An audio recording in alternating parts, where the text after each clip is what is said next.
He completed every task. He destroyed every monster. He stood in the silence that came after, weapons still in hand, and waited for the relief that was supposed to arrive. It never did. And the people who sent him looked at what he had become to finish the job, and quietly, slowly, they stepped back. The man who walked back through the gates was not the man they had sent out. Welcome to Eternal Legends, the channel where ancient myth speaks for itself.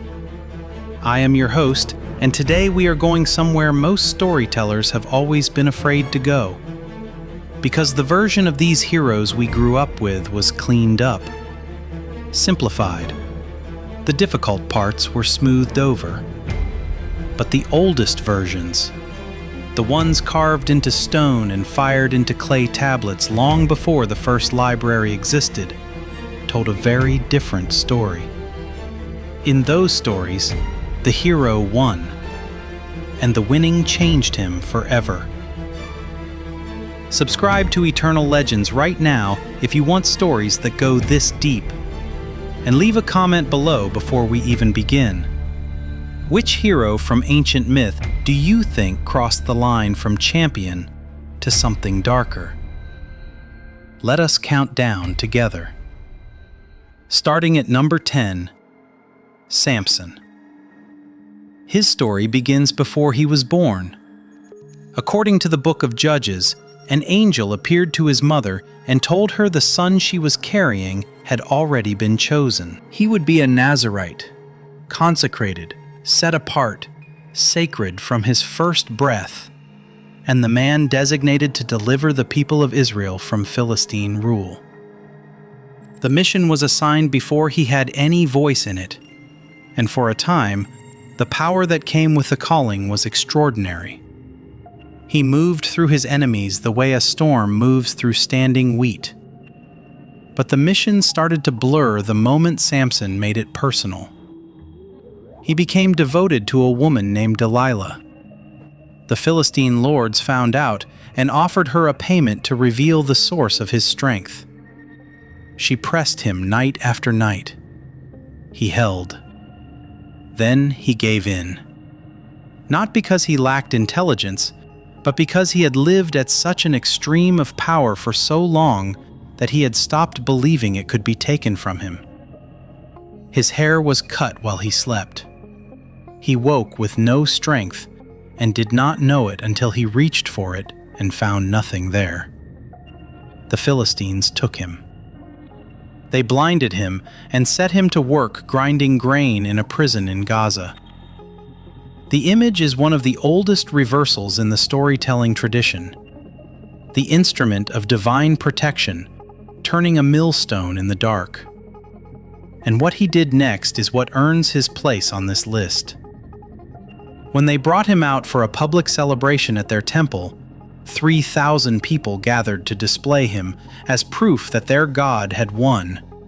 Samson placed his hands on the two central pillars and asked, not for rescue, not for restoration, but for strength enough to take his revenge one final time.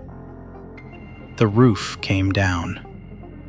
More people perished in that single moment than in all of his battles combined. Was that a hero's final act of sacrifice? Or the culmination of a man so consumed by personal loss that he had stopped distinguishing between enemies and everyone else in the room? Ancient interpreters never agreed. Some read divine justice fulfilled. Others read the prayer itself, the raw demand for vengeance with no mention of his people, and heard something that no longer sounded like the voice of a protector at all. Number 9. Bellerophon. In the Greek tradition, Bellerophon was sent on his defining mission because someone wanted him dead. The king of Tyrants, unable to act against him directly, sent him to the ruler of Lycia with a sealed letter requesting his quiet removal.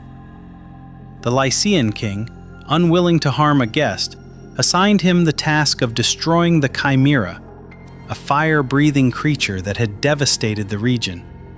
Knowing the assignment was effectively a death sentence. Bellerophon tamed Pegasus and approached the creature from the air, beyond the reach of its fire. He drove a spear tipped with lead down into its throat. The creature's own heat melted the metal inside it.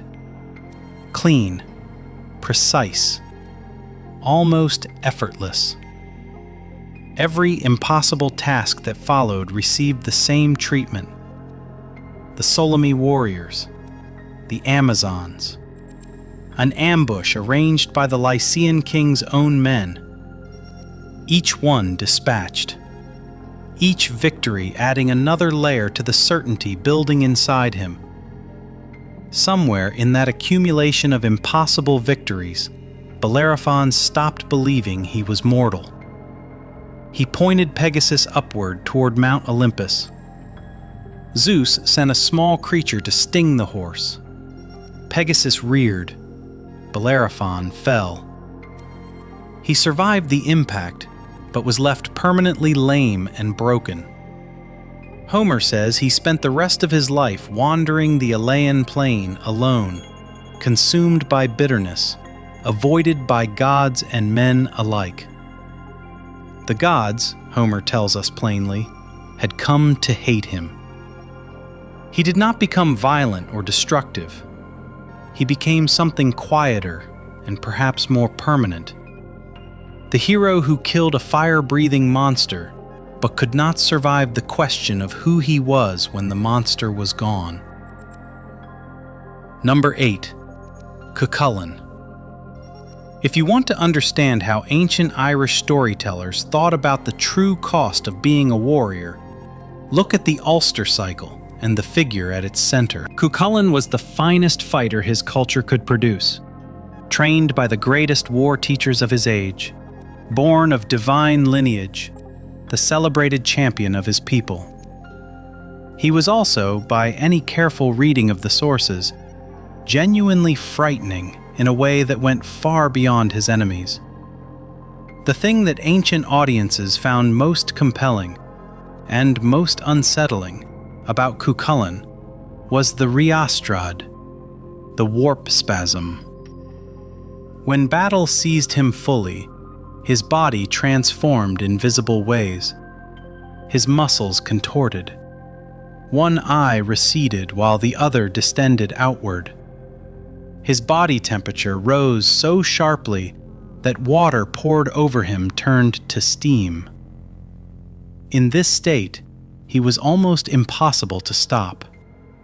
He was also completely unrecognizable. After one major battle in the myths, he returned toward his own people while still deep inside the transformation. They did not know him, not as a figure of speech, literally. The warriors of Ulster sent women out to face him rather than soldiers, because in their tradition, an encounter with non-combatants was one of the few things capable of breaking the trance. He came back to himself. But the incident stayed in the stories because it told the truth the poets were working toward. The hero and the monster shared a body. The only variable was which one happened to be in control at any given moment. The darkest moment in his mythology arrives when Cuchulainn engages his own son, Connla, in single combat, neither recognizing the other. By the laws of warrior custom, once begun, the fight cannot be refused or stopped. By the time the truth surfaces, it is too late. The scene is not written as a horror story. It is written as the inevitable outcome of building a human being entirely around the capacity for destruction, then releasing him into the world. Number 7. Orestes. The situation Orestes was born into carried no clean answers, and ancient philosophers argued about it for centuries without resolving it. His father Agamemnon, king of Mycenae, returned from the Trojan War and was killed in his own home by his wife Clytemnestra and her companion. The god Apollo commanded Orestes to respond. This was not a suggestion or an invitation. Apollo was among the most significant divine authorities in the Greek world, and his instruction was unambiguous: avenge your father. Orestes obeyed. He came home in disguise and ended the lives of his mother and her companion. The moment the act was complete, a second divine authority arrived: the Erinyes, the Furies. These were beings older than the Olympians, ancient goddesses of one purpose: to pursue and destroy anyone who harmed a blood relative.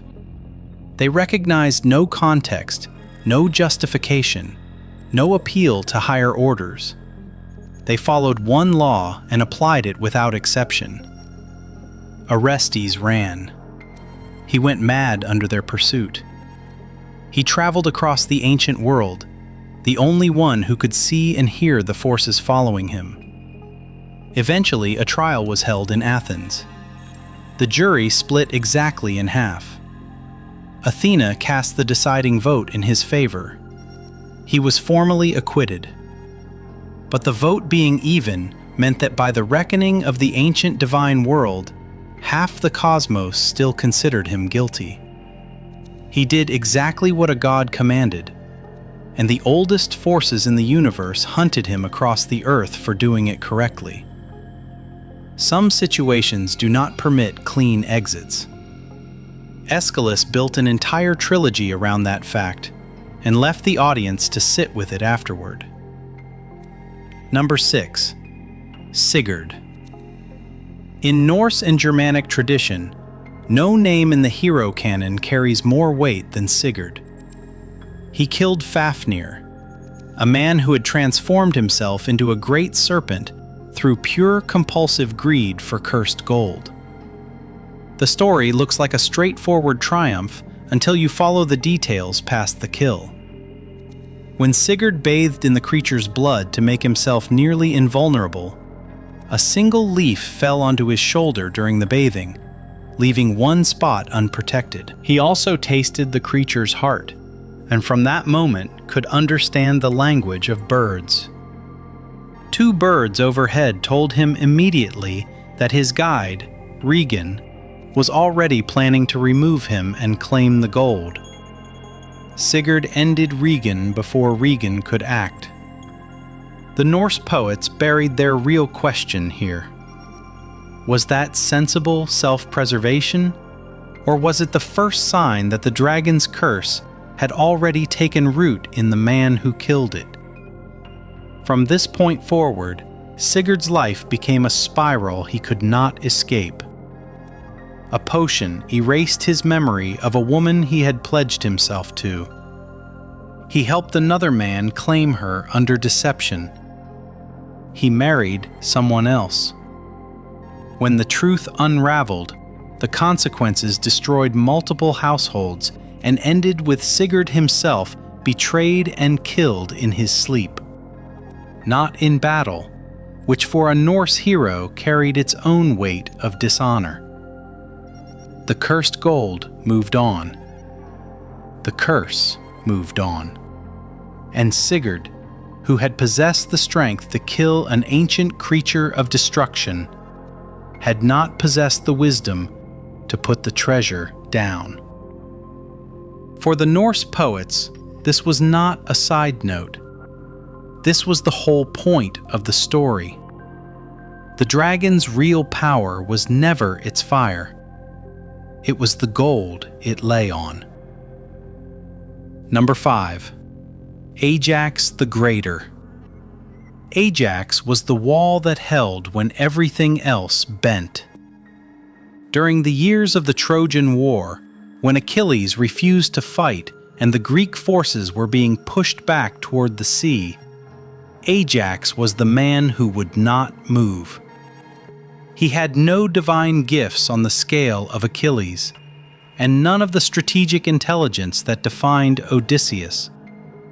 What he had was an absolute refusal to give ground and a loyalty to his people that did not waver across a decade of grinding campaign.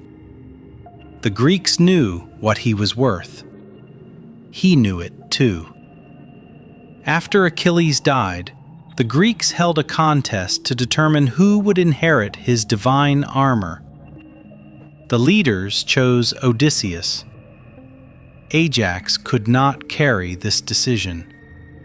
Not because he was small or petty, but because in his understanding of the world and his own place in it, what had just happened was a basic failure of justice. He had done everything required of him and more. He had stood when others ran. The recognition he understood himself to have earned had been awarded to a man whose gifts operated on an entirely different axis. The goddess Athena intervened in his mind and redirected his fury so that instead of moving against the Greek leadership, he attacked livestock in the camp, believing them to be his enemies. When the madness cleared and he understood what had been done, the humiliation was total. He had not only been denied the armor, he had been made into a spectacle. He ended his own life. Ancient audiences argued about this story for generations. Some saw a man undone by his own pride. Others noted that Athena herself had acted to redirect him at the critical moment, that Ajax had not acted freely, but had been steered toward his own destruction by a goddess with her own purpose. The hero who held the line for everyone around him discovered that no one held it for him when he needed it. And what do you think? Was what happened to Ajax fate? Or was there a moment he could have stepped back from? Write your answer in the comments right now. Number 4. Achilles. The Iliad does not give us a clean hero. It gives us the most honest portrait of what the ancient Greeks actually believed greatness looked like. Dazzling, necessary, and genuinely frightening when aimed in the wrong direction. At the start of the poem, Achilles refuses to fight over a personal insult from Agamemnon. His absence costs the Greeks enormously. Ancient audiences would have recognized dignity alongside recklessness in that decision. It is excessive, but it is understandable within the terms of his world. What follows the death of Patroclus is neither of those things. When his closest companion is killed by Hector, something in Achilles breaks in a way Homer makes no attempt to repair. He returns to the war not to protect his people, but to reach one man.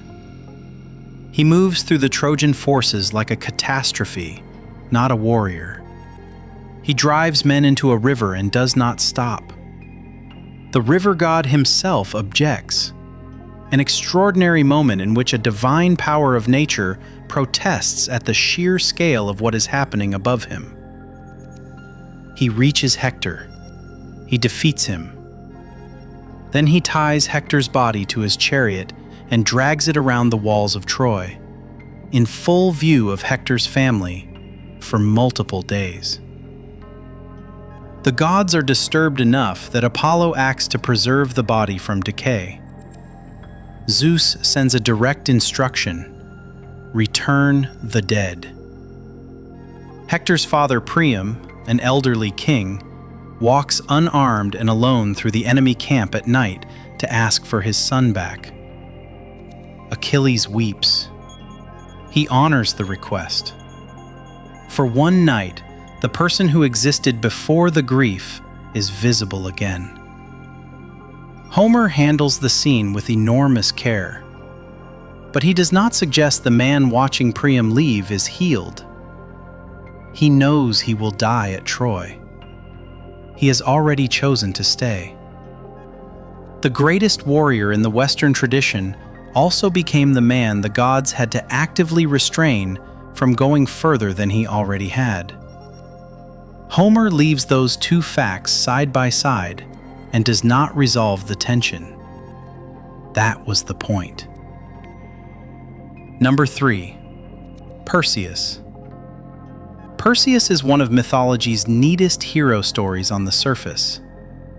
Divine parentage, magical gifts from the gods, a rescued princess, a sea creature defeated, and the head of Medusa, whose direct gaze turned anyone who met it to stone, brought home as the proof of a completed mission.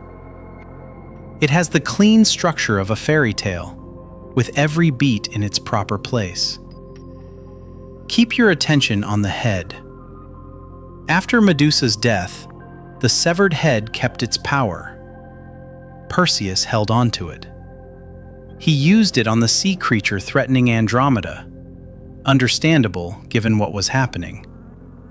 He used it on the king Polydectes, who had threatened his mother while he was away, understandable given the circumstances. He also used it on Atlas, the titan who held the sky on his shoulders, because Atlas initially refused to offer him hospitality. Atlas was turned to stone and became a mountain range. A titan of ancient function, one of the foundational structures of the cosmos, permanently transformed into a geological feature because of a dispute over guest rights.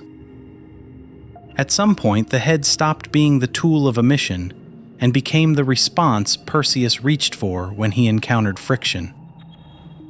There is a version of this story where the hero carrying the weapon and the weapon are not clearly separate things anymore. Ancient tradition noticed this quietly. Later accounts of Perseus go silent relatively fast. His mythology does not extend into the long, celebrated old age that other heroes receive. The stories seem to run out of things to say about him once the head is finally surrendered, as if the storytellers themselves were not entirely sure what the man beneath the weapon had ever actually been. Number 2. Gilgamesh. The Epic of Gilgamesh is the oldest written narrative we have from any civilization, recorded in clay in ancient Sumer roughly 4,000 years ago. And it does not begin with a hero. It begins with a complaint. The people of Uruk prayed to their gods for relief from their own king. Gilgamesh, 2/3 divine by the poem's own account, was overwhelming his city with his energy, his demands, and his complete inability to recognize any limit on himself. The gods responded by creating an equal, Enkidu, a wild man of tremendous strength formed entirely outside of civilization. Gilgamesh and Enkidu fought when they first met. Then they became brothers. For a time, Gilgamesh directed all of that enormous force outward. Together, they traveled to the cedar forest and destroyed Humbaba, the divine guardian placed there by the god Enlil to protect it. They had been warned repeatedly to leave it alone. They went anyway. The consequences arrived as divine decree. Enkidu would die for what they had done. Enkidu sickened over 12 days and was gone. And Gilgamesh did not grieve in a way that led toward recovery. He declared war on death itself. He left his city, his people, his responsibilities as king, and walked to the edge of the known world, looking for a way to live forever. He found Utnapishtim, the one mortal ever granted immortality after surviving a great flood. Utnapishtim told him of a plant at the bottom of the sea that could restore youth. Gilgamesh dove and retrieved it. A serpent took it from him while he slept on the return journey. He came back to Uruk with nothing. The poem ends at the city walls. Gilgamesh gestures at what he built, and speaks about what will endure. Some readers hear acceptance. Others hear a man who has simply run out of road. What the poem never permits you to forget is where it began, with those same walls and the people inside them, praying for a king they could live alongside. And now, number 1. The name you have likely been waiting for since this countdown began. Number 1. Heracles. There is no more complete portrait of the hero transformed into something the world feared in all of ancient mythology. There is also no story on this list that makes the other 9 make more sense. Because Heracles is not the exception. He is the pattern made visible in its most extreme form. He was the son of Zeus and a mortal woman named Alcmene. From before his birth, the goddess Hera directed her hostility toward him, not for anything he had done, but for what he represented. She sent creatures to his cradle when he was an infant. He destroyed them. The conflict was built into the structure of his existence before he had any awareness of it. He grew into the most capable mortal alive. He married. He had children. He built something that resembled an ordinary life inside the framework of extraordinary ability. Then Hera sent a madness into him so complete that he harmed his own family. When it lifted and he understood what had happened, the grief shattered everything. He went to the oracle at Delphi. The answer? Serve the king Eurystheus and complete whatever tasks are assigned. Here is the fact about those 12 labors that the adventure of them tends to obscure. They were a punishment, not for a crime Heracles had committed, but for one committed against him. By a divine power he had no means to resist or appeal. He was sentenced to spend years eliminating the world's most dangerous threats as penance for something done to him, without his knowledge, without his consent. And he did it. He cleared the swamps. He captured what no one else could approach. He entered the underworld and came back out alive, which the ancient world treated as perhaps the most remarkable feat of all, since the underworld was designed as a passage with no return.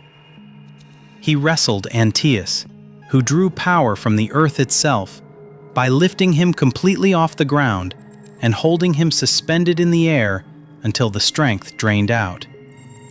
Labor after labor, he completed the impossible and moved directly to the next one. But follow the man across those years. The one who begins the labors is broken and desperate, genuinely trying to earn his way back to something recognizable. The one who finishes them has spent years at the absolute outer limit of what a human being can experience. He has been shaped by extremity so completely, for so long, that the interior dimensions of ordinary life no longer accommodate him properly. The thing that made him the instrument of civilization's protection could not always distinguish, in certain moments, between a genuine threat and a person who simply happened to be nearby. In his later years, the violence returned without sufficient warning. He caused the death of his music teacher, Linus, in a moment of anger over criticism. He caused the death of an innocent young man in a flash of temper that left no possibility of retrieval.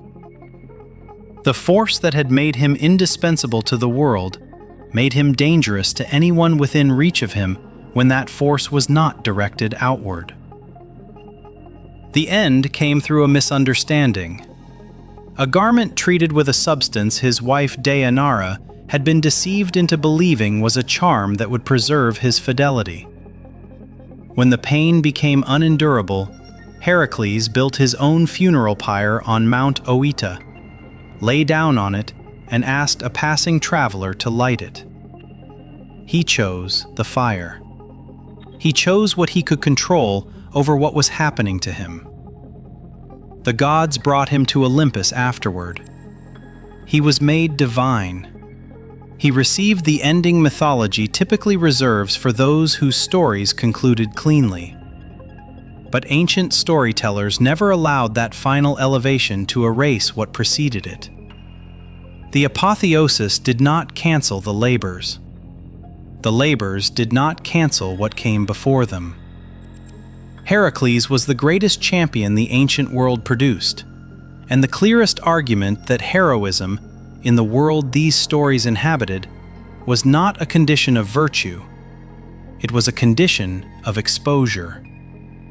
The more power you directed against the darkness, the more the darkness shaped the hand that carried the weapon. Every hero on this list understood that, in the end, whether they chose to or not. One final question before we close, and I want your honest answer in the comments below. If you had to choose the single moment on this countdown where you believe a hero could still have stopped, turned back, and remained recognizably himself, which moment would it be? I read every comment on this channel. 10 heroes, 10 transformations their own traditions could not fully forgive or fully condemn. Running through all of them is the same thread. Ancient storytellers across every civilization on this list believed that fighting evil was not clean work. They believed it changed you in ways that did not reverse when the enemy was finished. The qualities required to face a monster, the willingness to go past the point where ordinary people stop, the capacity for decisive and overwhelming action, the interior silence where fear should be. Those qualities do not switch off at the end of the mission. They become the shape of the person carrying them. And once that shape is set, ordinary life does not quite fit it anymore. The Greeks understood this. The Sumerians understood it. The Irish, the Norse, the Hebrew tradition, they all kept returning to versions of this story because they recognized something in it that felt true. About power. About what violence costs the person using it. About what the world does to the people it asks to protect it. That truth has not gone anywhere. Thank you for watching Eternal Legends. If this episode made you think, subscribe and stay close. Every week we go deep into the stories most people have forgotten, and some that were never meant to be remembered safely. Until next time, this is Eternal Legends, where the greatest stories ever told are the ones that still have not finished being told.